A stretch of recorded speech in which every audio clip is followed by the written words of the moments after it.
Hey,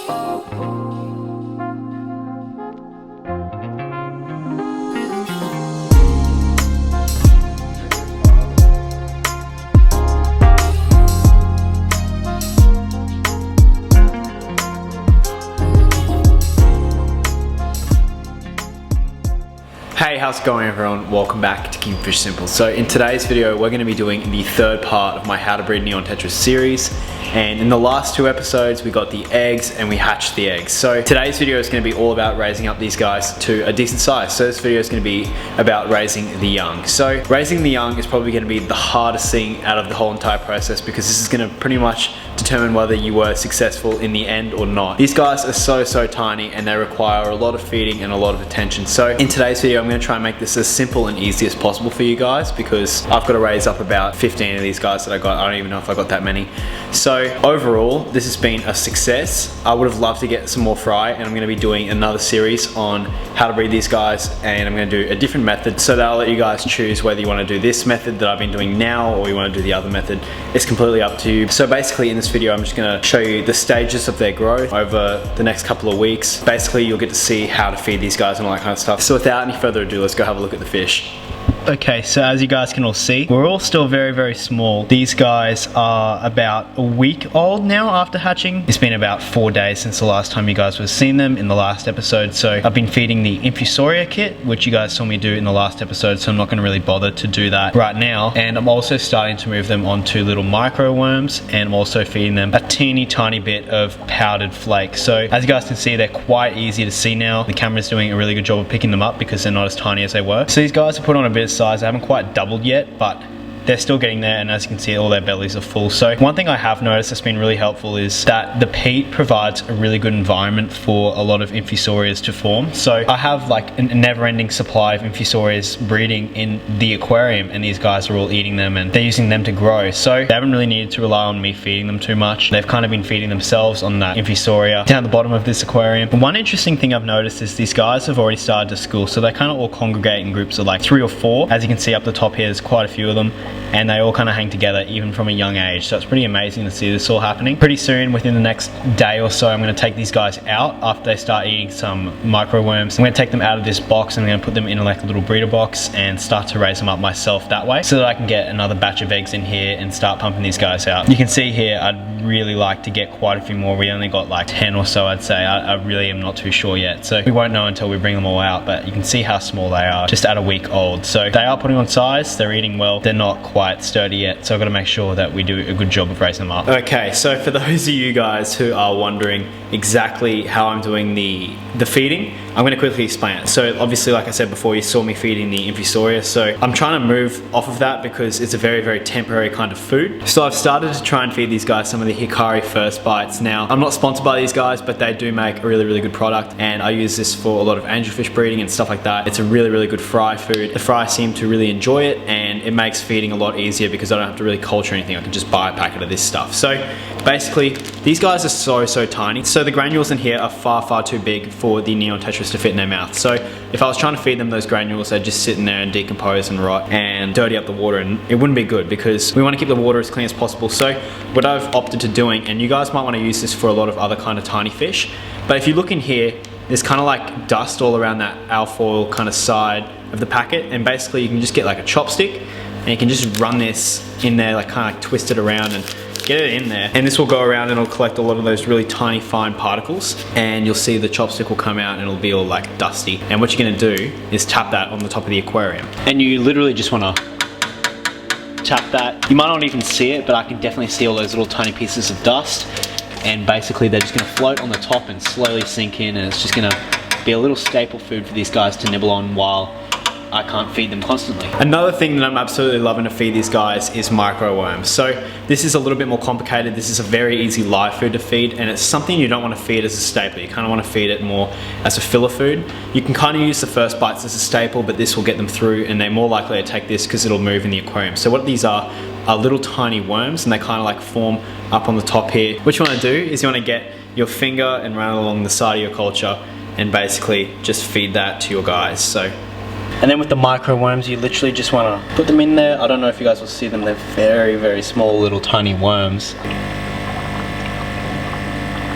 So in this stage of their development, that is literally all I'm doing. I'm just feeding those micro worms, and I'm just feeding some of that Hikari first bite dust. So these guys will continue to be fed that until they are moved out of here. So this is how I'm caring for them at the 1 week mark. Okay, so basically it's only been a day since the last time I recorded these guys, and they're all just still in there. But it's come time to move them out of here. I've kind of decided to move them out of here early because I want to start my second batch. So what I'm going to need to do is I'm going to use this turkey baster here, and I'm going to use this to put like all the fry in here, and then you guys will get to see exactly how many I got. So I don't know how many I got. I'm just going to fish them all out now. It'll be pretty interesting to see how many fry we got from this first attempt. So here was my workspace for removing the fry.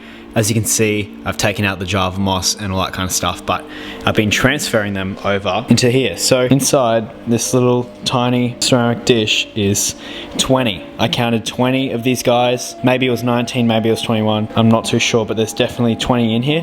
I'm pretty shocked that I got this many. I wasn't expecting to get this many fry. So really, really cool. I'm really happy with that. But I'm definitely going to need to try it again to get some more. So I'm going to transfer these into a little breeding box. So let's go do that.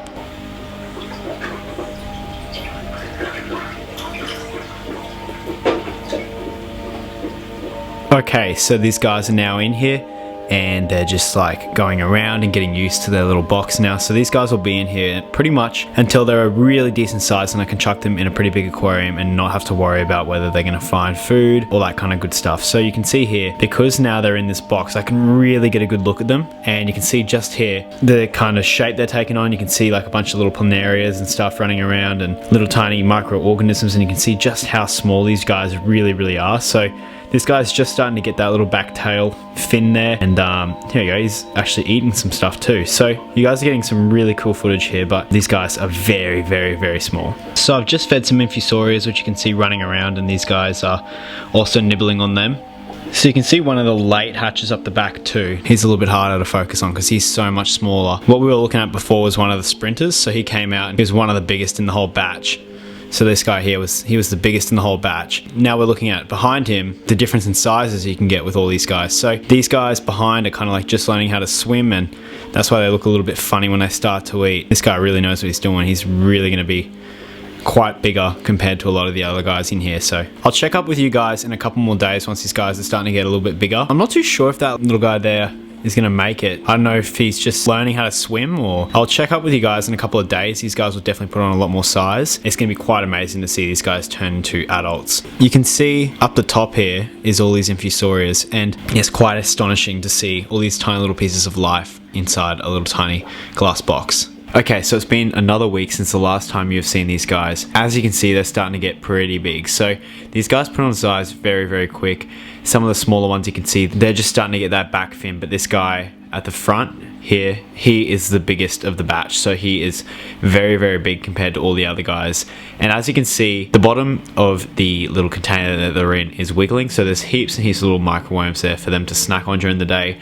And that's what they've been primarily fed. So they're just at the size now where they can start to fit some baby brine shrimp in their mouth. So tomorrow morning they'll be getting their first feed of baby brine shrimp, but at the moment they were just getting some Hikari first bites and a little bit of Infusoria here and there and some microworms. But tomorrow morning we'll be moving them onto this. So you can see there he's just learning how to like hunt, and he's doing all his swimming around, and this one right here is definitely one of the smallest in the whole batch. So you can see the progress of growth with these guys at the moment. It's very quick, but there's obviously a big difference between the biggest and the smallest in the group. I think it's also important mentioning that we have had 2 fatalities at the moment, so 2 of them have not made it out of the 19. So those were some of the weaker ones that you might have seen in the past couple of clips. They were probably not the strongest and they didn't survive. So I don't know if it was a fault on my behalf, but when we're breeding fish, this happens all the time. So at the moment, I think we have about 17 of these guys in here. They're way too small to count them, and it's way too hard to find them in here. So it's kind of a guess. Up here is another guy, and you can see they're getting really good at swimming now. So they're a lot more active. They're swimming around the aquarium looking for food. They're doing a lot better than they were last time you guys saw them. Okay, so it's been a couple more days, and I've just given these guys their first feed of brine shrimp. So this is the first time they've ever been fed this, and as you can see, they instantly go for it. So you can see some of the really big guys here have started to put on some size. They're looking like real fish now, and they're going for it like crazy. So basically, brine shrimp is probably the best fry food in my opinion, and that's because it's a saltwater creature. So because it's a saltwater creature, it can't carry over any pathogens to the fry because they're all freshwater creatures, and it's really nutritional. It's got so much protein in it, and these guys will be putting on so much size. So you have to wait till they can start to fit it in their mouth. Once they can start to fit it in their mouth, they just go crazy for it. So because you can see they like jerk around and they create this big motion, the fry seem to really enjoy it, and you can see this guy behind. He's just going to town on it. So I'm going to do another video in this series getting these guys up to a size where I can sell them, and I'm going to continue to update you with the growth of them. So far we've had 2 casualties. I think we've got 17 of these guys in here, and they're doing really well. So thank you so much for watching this video, guys, and I'll see you guys in the next one.